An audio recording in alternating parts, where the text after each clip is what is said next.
Hai Radio People, balik lagi di Radio Talk. Saatnya kita ngomong bicara di podcastnya RRI Pekanbaru.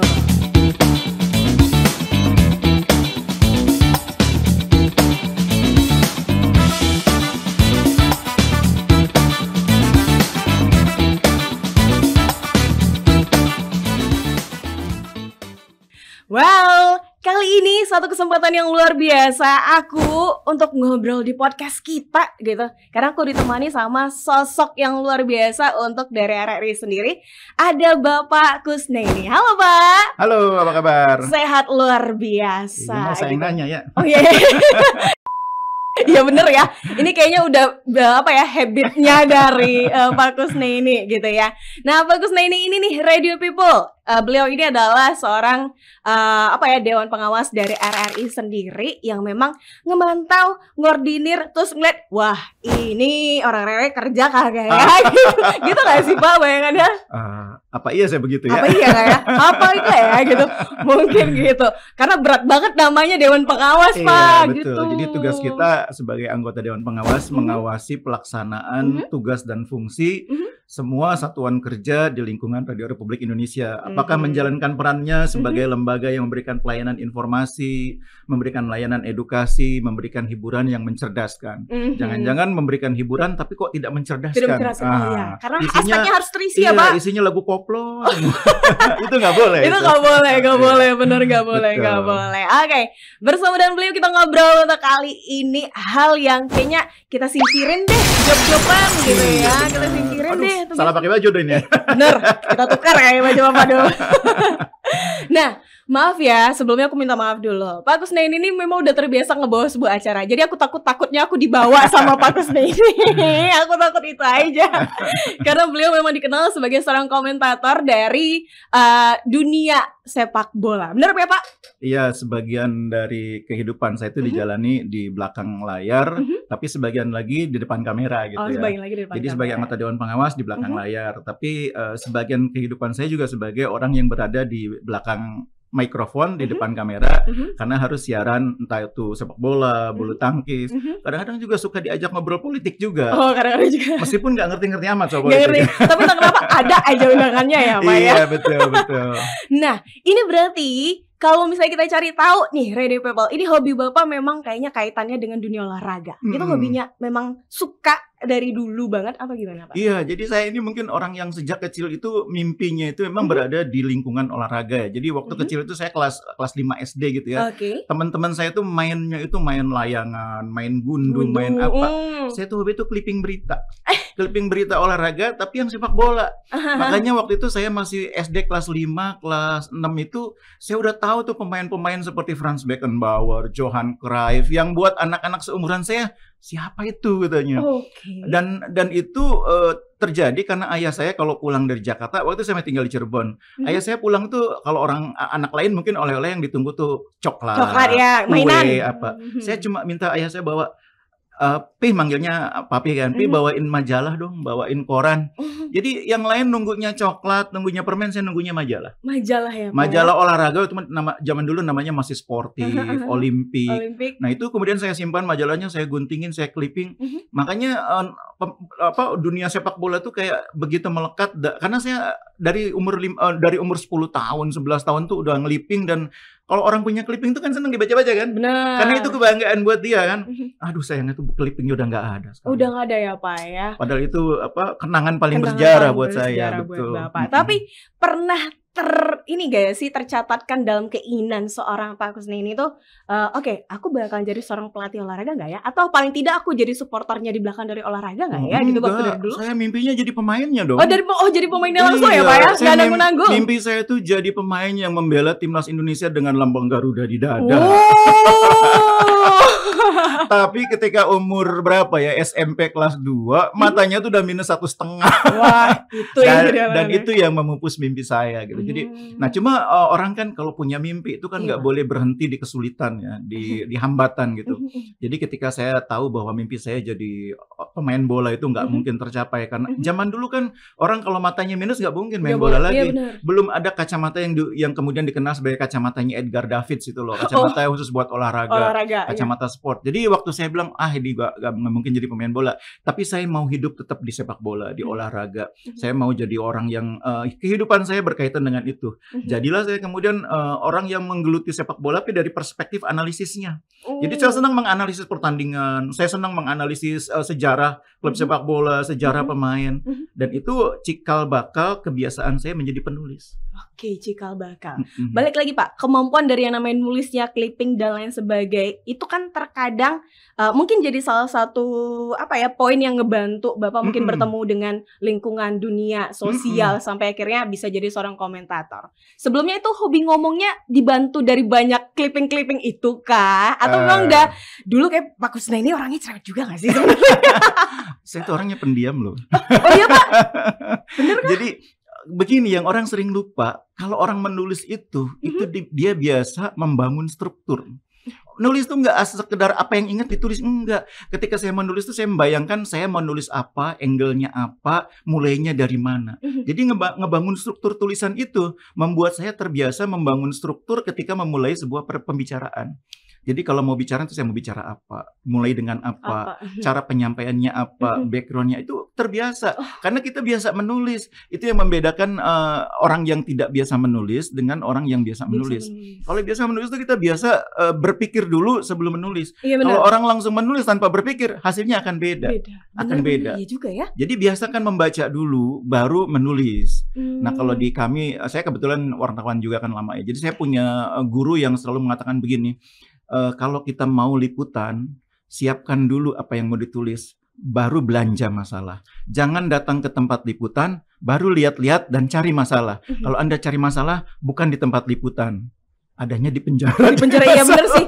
Iya benar, cari masalah lu masanya penjara. Iya, mendingan bawa kira-kira apa yang ditulis lalu belanja masalah itu di lapangan. Nah, jadi itu sama aja kurang lebih ya. Jadi kalau mau nulis juga sama, kita harus persiapkan dulu. Mau ngomong di sini juga sama, kita persiapkan dulu. Meskipun saya ditodong tiba-tiba tapi nggak apa-apa lah.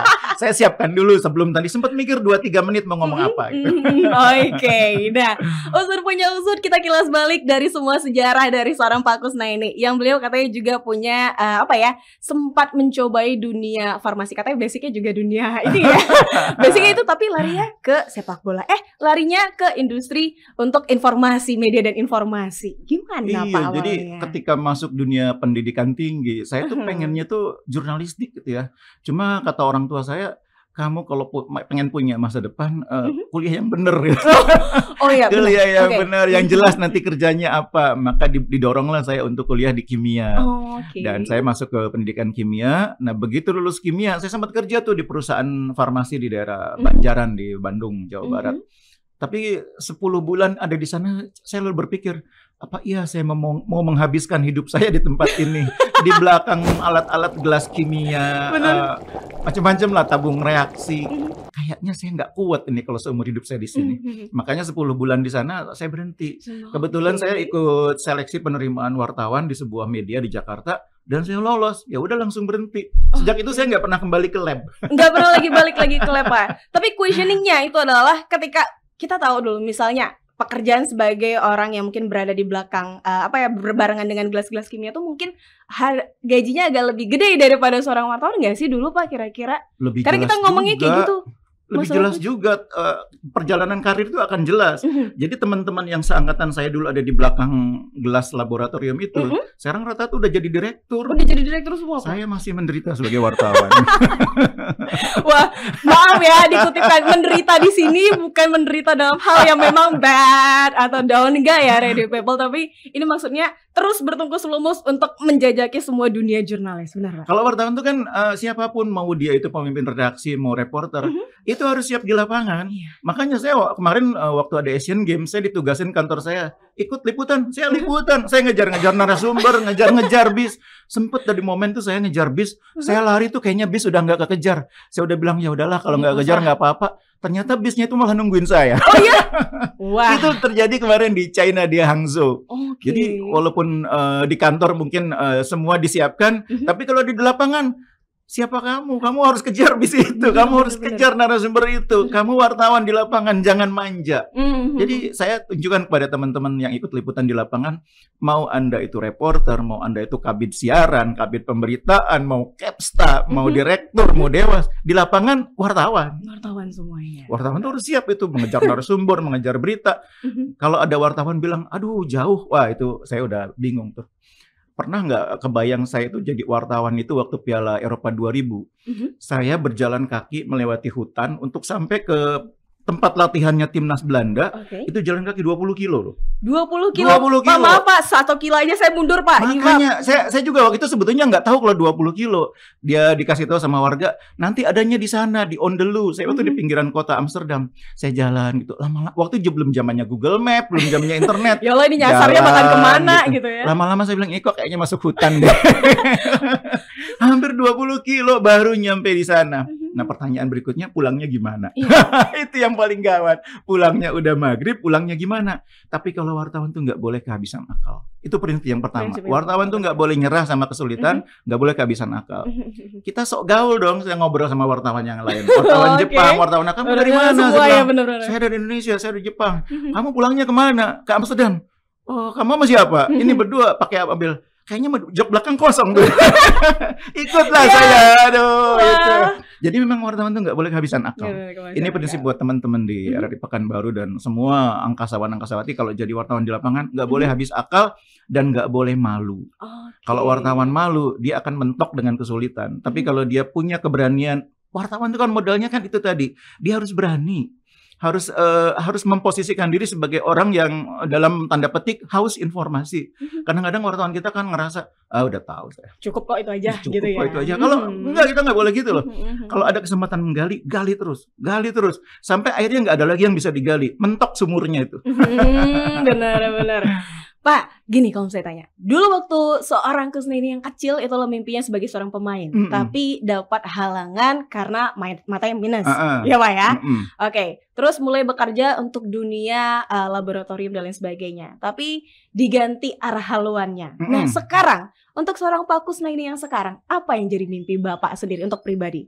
Ada nggak kira-kira yang masih dicapai? Yang mungkin banyak orang berpikir, usia udah segini ngapain coba nampung-nampung mimpi gitu. Iya, nggak boleh berhenti bermimpi loh. Mimpi saya yang pertama itu melihat RRI kembali jadi pilihan masyarakat. Kita tahu bahwa sekarang ini era di mana radio mulai ditinggalkan. Saya bermimpi suatu saat orang tuh dapat informasi apa-apa tuh dari radio. Pengen dengerin musik paling enak tuh dari radio, bukan dari Spotify, bukan dari alat pemutar ya. Orang pengen dapat informasi yang mengedukasi, itu larinya bukan dari podcast-podcast yang ada di YouTube di mana, tapi dengerin podcast kita ini kayak gini. Nah, yang kedua mimpi saya pengen lihat Indonesia main di Piala Dunia. Indonesia main di Piala Dunia. Saya kalau Indonesia main di Piala Dunia, udahlah tabungan habis nggak apa-apa deh. Saya berangkat, insya Allah. Langsung ya Pak ya. Iya. Makanya sekarang saya nabung, meskipun menurut penelitian orang itu bahagia kalau punya tabungan 1,2 M. Iya itu saya udah baca Pak. Ternyata saya belum punya, jadi saya merasa belum bahagia. Bahagia dong, iya. Tapi walaupun belum bahagia, walaupun belum 1,2 M, kalau Indonesia lolos Piala Dunia, saya pakai tabungan itu, insya Allah. Jadi bahagia. Insya Allah bahagia di sana nanti. Iya, bahagia di sana pokoknya ya Pak ya. Soal tabungan belum tentu. Iya. Tapi sampai di sana pasti saya bahagia. Oke, bener banget. Wah, cerita dan juga ngobrol bareng dengan Pak Kusnaini ini memang gak bakal ada habis-habisnya. Apalagi kalau misalnya kamu cek and recheck profile dari Instagram Pak Kusnaini, I treat my job as a hobby. Itu ya Pak ya. Betul. Kalau hobi itu dilakukan dalam pekerjaan kita semuanya nyaman ya, semuanya itu enak. Tapi kalau pekerjaan itu sebagai beban, ya udahlah. Yain aja lah gitu ya. Udahlah gitu ya, sekedar menggugurkan kewajiban jadinya kan. Jadi jadikanlah pekerjaan tuh hobi. Jadi memang benar harus diubah cara pandangnya biar kamu gak ngerasa aduh kayak aku ngabisin puluhan tahun cuma dapat gaji sekian, tabungan juga gak sampai 1-2 M gitu ya kan. Hidup aku kok rasanya sengsara, bahagia juga gak ketemu. Tapi gini gitu. loh, kalau udah tua ngomong gitu tuh gampang. Kalau udah tua. Tapi kalau masih muda susah itu. Susah ya. Susah iya itu. Jadikanlah pekerjaanmu sebagai hobi. Katanya. Apaan? Banyak yang mau beli skincare, beli, bapak beli gitu ya Pak. Iya, emang lebih mudah ngomong tuh kalau udah seumuran saya. Oh iya sih Pak.